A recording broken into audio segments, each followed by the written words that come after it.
Listen closely. I have a dream that young people would be informed and empowered to make the right decisions about their money. Welcome to Ground Zero, your go-to source for everything finance.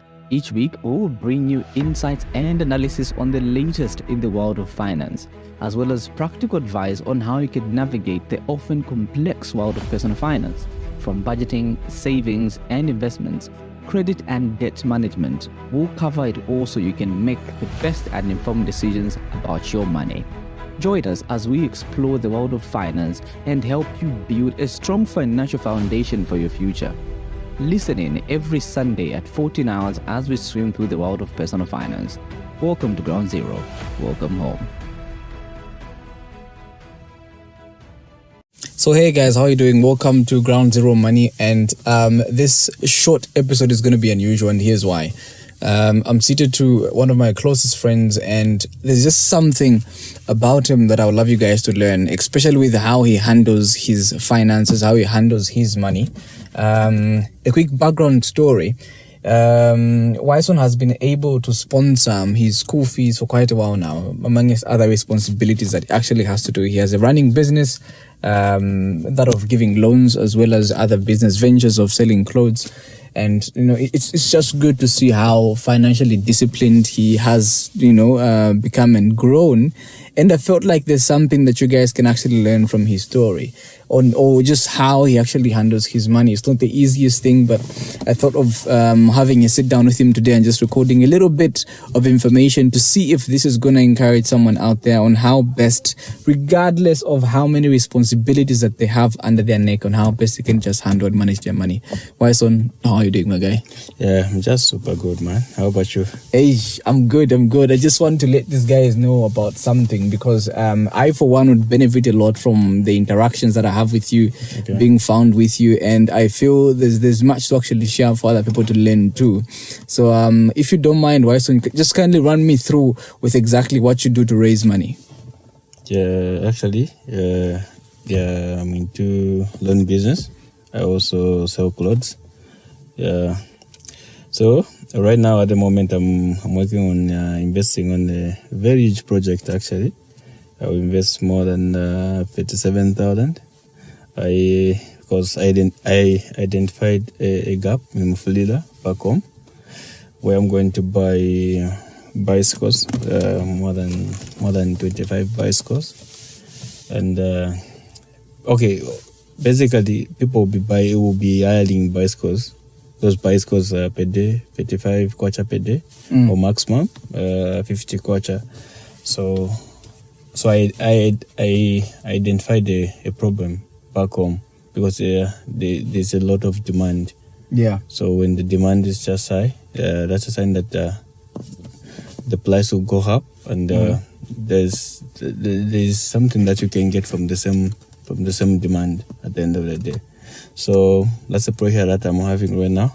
But most of the time I don't usually share. So people around me, they can't even make. When you look disturbed, you look disorganized. It's because of the same pressure that I have. I really want to invest in the same business, because I think at the end of the day I might get good money. So one thing that's interesting is there was a point, because I'm sure when someone hears 35,000, they'll be like, 35 pin, is just investing it in one venture. There was a point that you couldn't even think of having a 35,000 or investing in 35,000, right? Yeah. And just tell us at that point when you started from scratch, and now you're talking about making investments of a little bit over 30,000.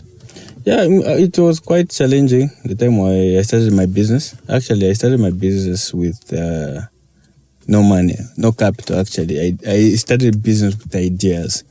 So I managed to sell out my ideas to my uncle, who managed to sponsor my ideas. That's how I started my business, actually, 3 years ago. But I used to do business when I was very young, in grade 7, in grade 5. I could remember to say I started business when I was very young. So good as mapenzo. Yeah, I used to sell. I used to supply. I think I used to supply bubblegum, sweets in campus because those are the things that I used to sell. You get right. So I used to supply. So a lot of people, since I had that privilege, I used to be a leader. I used to be a monitor, and I used to pass number one. You get right. So I was quite famous at school. You know. So I think a lot of teachers, they used to like me. They loved me because of my humbleness and the way I used to treat my fellow friends. You get right. So and then the time Dad started working in I think in 2011. The time I passed my grade 7 exam. Then I went to graduate. Things were tough. I couldn't start on time. And I remember Dad gave me his boot. Yeah. And then that's how he gave you a boot? Yeah, a boot. You know. That's why I love boots actually. Oh, yeah. Now it makes sense. So that gave me his boot. Yeah, it was a very nice one. And then I started late in March. And then my friend reported in January. You get right. Yeah. So things were tough by then. You get right. So I stopped business. I stopped doing anything because of Dad started working and things were a little bit stable at home. But I was like, my mind, I was always challenged to say, I have to continue selling, supplying, or I have to continue trading. You get right? And actually, one thing that you may not remember, that I do remember very clear, was there was a point that you approached me. I think that was at the time that I just got to know you. Okay. I think the first interaction I had with you was over you trying to pitch to tutor mathematics. For a fee. That was like the first time I had the conversation with you. And so if people be like, no, why so I got the first starter, like I can share with you guys pictures of how we even laugh about it sometimes and go off my way. Like, you know, like, so it's interesting. It's very interesting how you've grown through all this period, you know, and it's good. You speak so much about the aspect of you used to sell sweets Shani, you know, used to supply A, B, C, D. How did you exactly live through the financial discipline to kind of scale up your business? On that one, my guy, I think one principle that I love most, that I respect most, is the compounding principle, which does not allow people to be spending their profits from there and then. You get right. So the money that I used to generate from my sales, I used to reinvest. You get right. That's the same principle that I'm even applying right now to my loan business. Every money that I receive, I reinvest it back, so that I can only manage to sponsor myself from the remaining money. Most of the time, I'm always broke because I always reinvest my money most of the time. So you don't have liquid cash, but you have money somewhere. So I've invested every. That's also to say I've invested every. So that's the principle that enabled me when I was even young. I used to reinvest my money back.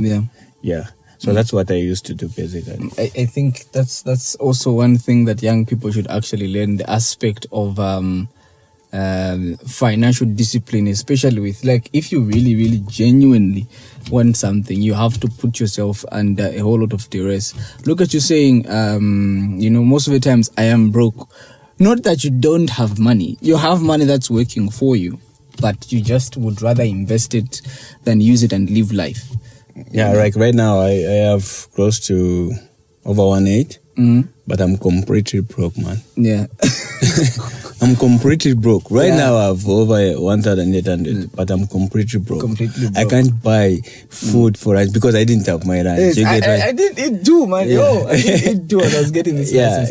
I didn't even have my lunch. But you're broke. I'm broke. But you're broke? Yeah. Now what the 1.8, but you're broke. I'm completely broke, man. Because that money is business, that money is for business. That's why I asked you, like, I want a loan of 10,000 to get, because I really want to invest heavily in the same bicycle business. Because the returns will just be good. Will be massive and good.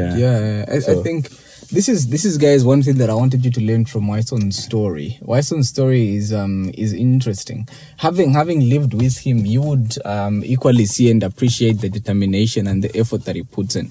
Trust me, being young people, especially in Lusaka, with anything that you can do to make mistakes, but the fact that you still remain consistent to what you want doesn't come easy. And I wanted you guys to learn something from his story. Most definitely we'll be having Whyson on different conversations here on Ground Zero Money Podcast, because we just branded the podcast with our capes, and we're hoping to grow the platform to something that's even bigger and better than you guys can actually even imagine. So continue being a part of the community. Whyson, what would be your last words from someone who just heard a little bit about your story? Just someone has to have a very high discipline, you know. Discipline is very, very important, you know, in everything that you do. Just be disciplined. Just be disciplined. Yeah. That's the only word that I can tell you right now. But there are so many words that I can tell. I can tell people, you know. Yeah. Just apply discipline in all sectors of life, you know. Yes, sir. Apply discipline. Trust me, discipline can take you. Can take you very far. Yeah. So that's the last word that I can tell people. You know. Yeah. So we are going somewhere. There will be science, man. There will be science, and we're definitely heading somewhere, bro. We're definitely heading somewhere. And then the other thing that people don't know about me is that I'm also a politician. I'll be a politician very soon. Very soon I'll be politics. I'll be a politician because the business that I'll be doing, I'll be dealing with billions of money. So I need to possess that power of influence, and people are asked not to say, this is a power of business for now, and I'm willing to help others. I want to help people who never thought of helping me. I want to help different people in my circle, and I want to sponsor some people university. You get right. Big hopes, right there, big dreams. So just be disciplined, you know. Yeah, and I really appreciate you, my guy, for having this conversation with me. It means a lot, I'm pretty much sure, to people listening right now. If you are at any point looking for a loan, looking for outfits, come what may, casual, smart, for any attire, I'll leave Whyson's number in the description. You can actually reach out. He's a very good guy, and I'm just glad that maybe you guys have learned one or two things from this conversation, because it's meaningful. It's definitely meaningful.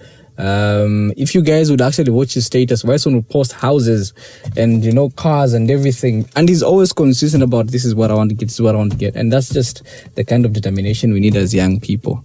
And I'm proud of you, my guy. Despite us being completely broke, there's still so much that we can actually do to actually grow. So this has been your host, Enoch, on Ground Zero Money, and I just hope you learned one or two things from this episode. See you on the other side. Yeah. Listen closely. I have a dream that young people would be informed and empowered to make the right decisions about their money. Welcome to Ground Zero, your go-to source for everything finance. Each week, we will bring you insights and analysis on the latest in the world of finance, as well as practical advice on how you can navigate the often complex world of personal finance, from budgeting, savings, and investments, credit and debt management. We'll cover it all so you can make the best and informed decisions about your money. Join us as we explore the world of finance and help you build a strong financial foundation for your future. Listen in every Sunday at 14 hours as we swim through the world of personal finance. Welcome to Ground Zero. Welcome home.